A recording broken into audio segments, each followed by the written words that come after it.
C'est l'heure de votre journal sur Radio No, présenté par Maël Manomba.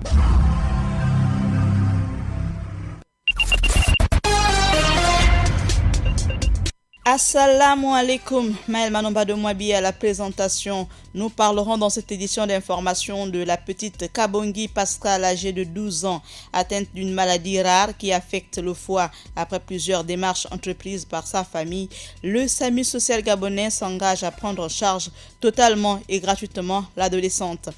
Le comité de pilotage de lutte contre la Covid-19 au Gabon dresse son bilan 3 mois après l'annonce du premier cas positif. C'était le 12 mars dernier. Dans cette édition d'information, vous entendrez un extrait de la communication du porte-parole du COPIL 5. C'est le chiffre de notre rédaction. Et pour finir, vous aurez la page internationale avec Idaï Binga. 3 mois après la découverte de son premier cas positif au Covid-19, le comité de pilotage du plan de veille et de riposte contre l'épidémie de coronavirus au Gabon vient de dresser son bilan. C'était à l'occasion d'une conférence de presse animée par le secrétaire général du ministère de la Santé à la tête du COPIL, le docteur Guy Patrick Obiandon.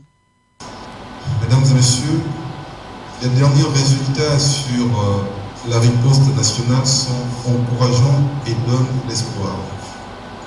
Et la victoire contre la pandémie du Covid-19 dans notre pays dépendra de notre réel engagement à respecter les gestes barrières. Je vous remercie.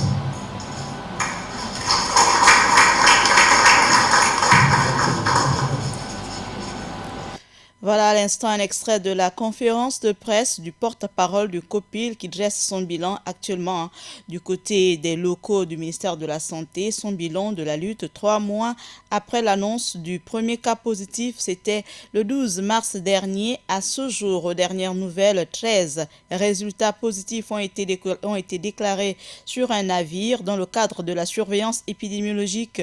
Au niveau maritime, le Gabon a été alerté de la présence d'un navire dans lequel se trouvaient des passagers présentant des symptômes à la suite d'une infection à coronavirus. Les examens réalisés ont montré 13 résultats positifs sur les 17 membres d'équipage. Le transfert de l'équipage vers les centres de prise en charge dédiés est prévu pour ce vendredi 12 juin. Le Gabon compte à ce jour 3463 cas confirmés positifs. Le Gabon compte donc 3463 cas confirmés positifs pour 1024 guérisons et 23 décès. À l'heure du bilan, il faut simplement rappeler les gestes barrières, se laver fréquemment les mains avec de l'eau et du savon ou un gel hydroalcoolique en cas de toux et d'éternuement, se couvrir la bouche et le nez avec le coude fléchi ou un mouchoir, jeter immédiatement le mouchoir et se laver les mains, éviter tout contact étroit avec une personne ayant de la fièvre et de la toux, saluer sans se serrer la main, et éviter les embrassades, nettoyer les objets et les surfaces souillées. Pour toute information complémentaire, appelez gratuitement le 1410. En début de semaine, Kabongi Foxel, le père de la petite Kabongi Pascal, âgée de 12 ans, souffre d'une maladie rare du foie depuis l'âge de 9 ans et pour sauver la vie de sa petite Pascal, le père a lancé un appel de détresse et c'est le SAMU social gabonais, après plusieurs sonnettes d'alarme, qui s'est montré sensible à la douleur de cette famille. Il faut rappeler simplement que c'est après plusieurs consultations dans plusieurs centres hospitaliers qu'il a été révélé au père, exactement au centre spécialisé de Nkembo, que la fillette était atteinte d'une maladie rare du foie. 5, c'est le chiffre de notre rédaction. Il faut simplement savoir que Libreville est la 5e ville. Libreville est à la 5e place, donc des villes africaines les plus chères, selon un classement établi par le cabinet américain Mercer. Ce classement est réalisé sur la base d'études concernant le coût de 200 biens et services, notamment le logement, le transport, l'alimentation ou encore les loisirs.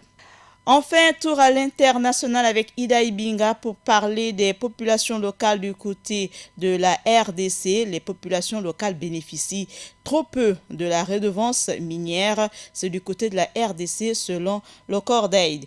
Bruxelles, du côté de Bruxelles, donc la ville de Bruxelles milite pour une réouverture des frontières coordonnée par les Européens. Et on parle du côté d'Amérique du Sud, précisément au Brésil, où un vaccin chinois a été testé à Sao Paulo pour lutter contre la COVID-19. Ida Ibinga, assalamu alaikum. Wa alaikum salam Maël. Voici le développement des titres. C'est en République démocratique du Congo, 2 ans après la révision du code minier, le développement des communautés locales qui subissent l'impact de l'exploitation minière se fait toujours attendre. C'est le constat fait par l'organisation non gouvernementale néerlandaise Corday dans son rapport publié en début de semaine, notant que de leur côté, certaines autorités locales estiment qu'elles agissent conformément au plan de développement local conçu avec les délégués de la population. Retenons qu'en 2 ans, les entreprises minières ont versé en matière de redevances plus de 54 milliards de dollars aux localités et communes de cette province affectées par leur exploitation. Selon l'organisation non gouvernementale Corday, les responsables des localités et communes bénéficiaires des 15% de la redevance minière ont pour la plupart affecté ces fonds à des projets d'intérêt personnel plutôt que communautaires. Ensuite, on parle de la Commission européenne qui a décidé de préconiser la réouverture des frontières intérieures pour le 15 juin et des frontières extérieures de l'Union européenne à partir du 1er juillet, alors que le désordre menace. En outre, la Grèce envisage déjà de réouvrir ses aéroports aux touristes australiens, chinois et coréens. Rappelons que la Commission européenne a choisi de ne pas imposer la date pour réouvrir les frontières intérieures. Elle se contente de préconiser une réouverture pour le 15 juin, mais une échéance non contraignante en quelque sorte. Elle estime que la plupart des pays européens semblent converger vers cette date butoir. Un peu de santé pour boucler l'actualité internationale, l'État de Sao Paulo au Brésil s'est associé à l'entreprise chinoise Sinovac Biotech pour tester un vaccin contre le coronavirus sur les êtres humains. Il s'agit de la phase 3 des essais cliniques qui vont débuter au Brésil dès le mois prochain. Soulignons que 9000 volontaires brésiliens vont tester un vaccin contre le coronavirus mis au point par Sinovac qui a déjà passé les 2 phases initiales d'essais cliniques.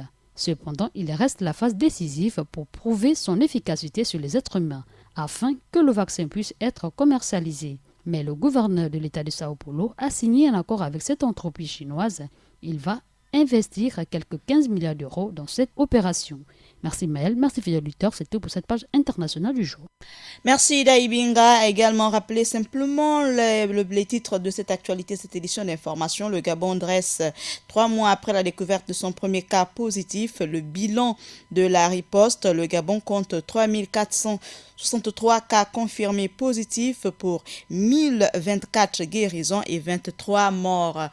Minsa Paturel Akiba pour avoir assuré la mise en œuvre de votre édition d'information que vous pouvez retrouver à 20h, à 23h et à 8h et bien sûr sur nos chaînes en ligne YouTube via notre lien sur Facebook. On envoie un grand assalamu alaikum à tous nos auditeurs à travers la planète. À ceux du côté de l'ambassade du Gabon à Tokyo, c'est au Japon. Assalamu alaikum et bon confort d'écoute. Surtout n'oublions pas les mesures barrières et bon confinement à l'écoute de la Radio Nour. Maël Manomba de Mouabi. Assalamu alaikum. Radio Nour, il est 16h.